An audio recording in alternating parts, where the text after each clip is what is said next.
Supreme court के आईनी bench में सिविलियंस के फौजी ट्रायल से मुताल्लिक केस की समाअत। जस्टिस अमीनुद्दीन खान की सरबराही में 7 रुकनी बेंच केस की समाअत कर रहा है। Justice Jamal Mandokhel, justice Mohammad Ali Mazhar, justice Hasan Azhar, justice Musarrat Hilali, justice Naeem Afghan और जस्टिस शाहिद बिलाल बेंच में शामिल। वजारत दिफा के वकील के दलाइल जारी। ख्वाजा हारिस का supreme court Liaquat Hussain case का हवाला। कहा यह सिविल जुराइम में मिलिट्री कोर्ट में सिविलियन का ट्रायल मुकदमा है। जस्टिस जमाल मंदुखेल ने कहा देखना यह है किन सिविलियन का किन ट्रायल में हो सकता है।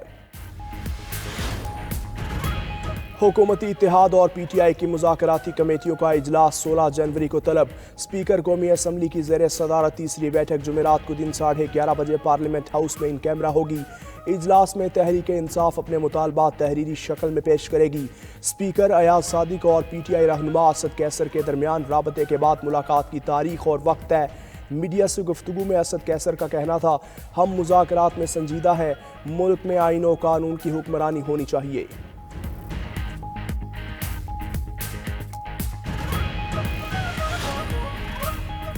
वज़ीर-ए-आज़म शहबाज शरीफ की ज़ेर सदारत विफाकी काबीना का इजलास आज 11 बजे होगा। 8 निकाती एजेंडा जारी। नारकोटिक्स को दाखिला और एविएशन को दिफा डिवीजन में शामिल करने का मामला ज़ेर गौर आएगा। National commission minorities act public procurement rules में नई शिक की मंजूरी एजेंडे में शामिल।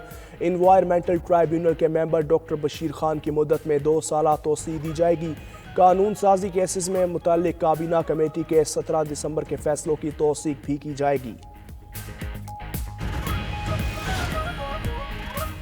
कौम का अमन खराब करने की किसी भी कोशिश का फैसला कुन और पूरी कुव्वत से जवाब देंगे। Army chief general Asim Munir का दुश्मन से आहनी हाथों से निमटने का आज़म। पिशावर के दौरे में मुख्तलिफ सियासी जमातों के रहनुमाओं से मुलाकात। आर्मी चीफ ने कहा अफवाज पाकिस्तान ने दहशतगर्दों के बुनियादी ढांचे और उनके सेलों का खात्मा किया। वाज़े पैगाम गया कि दहशतगर्दों के लिए हमारी सरजमीन पर कोई जगह नहीं। फोर्सेस का हर ऑपरेशन उनकी ज़रूरत, पेशा वाराना महारत और ऑपरेशनल तैयारियों का मुंह बोलता सबूत है। ISPR के मुताबिक आर्मी चीफ को मौजूदा सिक्योरिटी सूरत हाल और फितना ख्वारिश के खिलाफ जारी इंसदाद दहशतगर्दी ऑपरेशन पर तफसीली ब्रीफिंग दी गई। विफाकी वज़ीर दाखिला मोहसिन नकवी, गवर्नर KP फैसल करीम कुंडी, वज़ीर आला खैबर पख्तूनख्वा अली अमीन गंडापुर भी ब्रीफिंग में शरीक थे।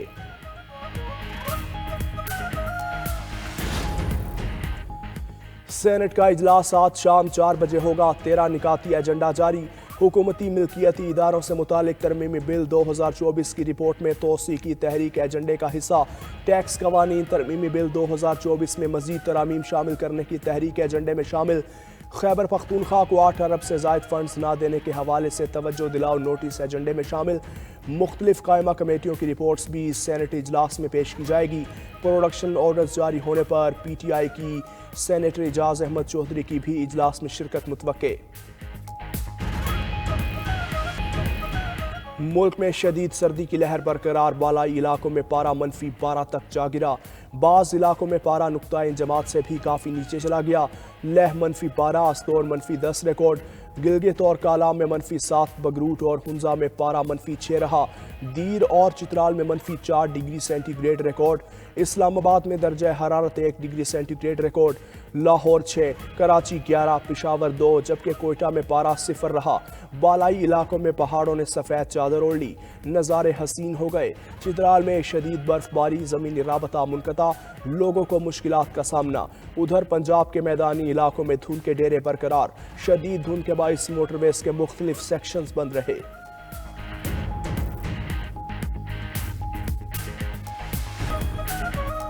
अमरीकी सदर बाइडन ने 50 लाख तलबा का कर्ज माफ़ कर दिया। खबर एजेंसी के मुताबिक महकमा तालीम ने गुज़श्ता रोज़ 1.5 लाख तलबा का कर्जा माफ़ किया था। सदर बाइडन ने अपने दौर से पहले के कर्ज भी माफ़ कर दिए। मीडिया रिपोर्ट्स के मुताबिक कर्ज मुआफ़ी की शरह किसी भी साबिक अमरीकी सदर से ज़्यादा है। बाइडन इंतज़ामिया अब तक 183 अरब 60 करोड़ डॉलर के कर्ज मुआफ़ कर चुकी।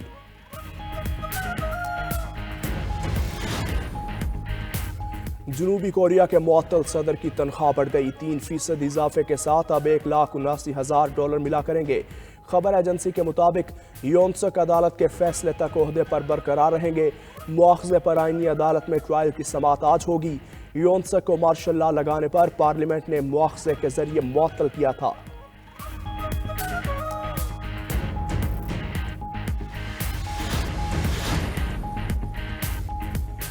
बानी पीटीआई और बुशरा बीबी के खिलाफ 190 मिलियन पाउंड केस का फैसला तीसरी बार मुअख्खर। एहतसाब अदालत अब केस का फैसला 17 जनवरी को सुनाएगी। अगली तारीख देते हुए जज नासिर जावेद राना का बरहमी का इजहार। रिमार्क्स दिए, फैसला बिल्कुल तैयार और दस्तखतशुदा है। बानी पीटीआई आए नहीं, ना बुशरा बीबी और उनके वकला पेश हुए। बानी पीटीआई को 2 बार पैगाम भेजा लेकिन वो नहीं आए। जवाब में कहा गया जब उनकी फैमिली या वकला में से कोई नहीं आता वो कमरा अदालत में नहीं आएंगे। मुल्जिमान को पेशी का एक और मौका देते हैं। 17 जनवरी को हाजिरी यकीनी बनाएं। एहतसाब अदालत ने 190 मिलियन पाउंड रेफरेंस का फैसला 18 दिसंबर को महफूज किया था। बानी पीटीआई चाहते हैं फैसला जल्दी हो। फैसला मौखर होने पर वो खुश नहीं। सारा पाकिस्तान जानता है किस किस्म की सजा सुनाई जाएगी। अलीमा खान की अडियाला जेल के बाहर मीडिया से गुफ्तगू। चेयरमैन पीटीआई बैरिस्टर गौहर ने अलकादिर ट्रस्ट केस को सियासी करार देते हुए कहा, बानी पीटीआई ने कोई माली फायदा नहीं लिया। इस केस का मकसद बानी पीटीआई को जेर करना है, मगर वो डटे रहेंगे। केस का फैसला ना आना किसी डील का नतीजा नहीं। सलमान अकरम राजा बोले, मुज़ाकरात और अलकादिर केस का आपस में कोई ताल्लुक नहीं। मुज़ाकरात जमहूरियत और इंसाफ के लिए कर रहे हैं। रहनुमा पीटीआई अली मोहम्मद खान बोले, बरतानिया से पैसा सुप्रीम कोर्ट के अकाउंट में आया। बानी पीटीआई और बुशरा बीबी का इससे कोई ताल्लुक नहीं।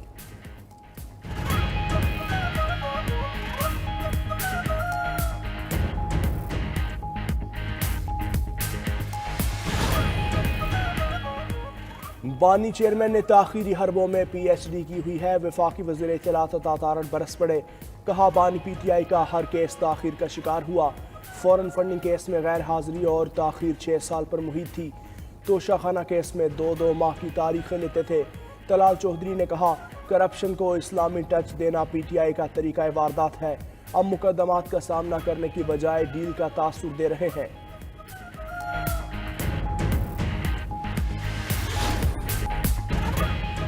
फख्र है, पब्लिक प्राइवेट पार्टनरशिप के तहत सिंध विफाक से आगे निकल चुका। हम लोगों की जानें बचा रहे हैं, इससे बेहतर और क्या होगा। बिलावल भुट्टो जरदारी का डाव यूनिवर्सिटी ऑफ हेल्थ साइंसेज में तकरीब से खिताब।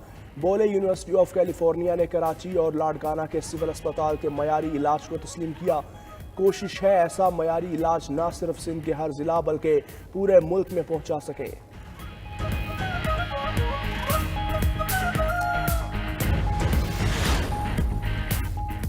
26वीं तरमीम का इब्तदाई मसवदा काला नाग था, जिससे आर्टिकल 8 पर हमला हुआ था। हमने 56 शिकों से हुकूमत को 34 शिकों से दस्तबरदार कराया। मौलाना फजलुर रहमान की मुल्तान में गुफ्तगू। बोले, सियासत जब तक उलमा के हाथ में थी उम्मत मुसलमान जुड़ी हुई थी। मौलाना फजलुर रहमान ने डोनाल्ड ट्रंप को मुसलमानों का सबसे बड़ा दुश्मन करार दिया।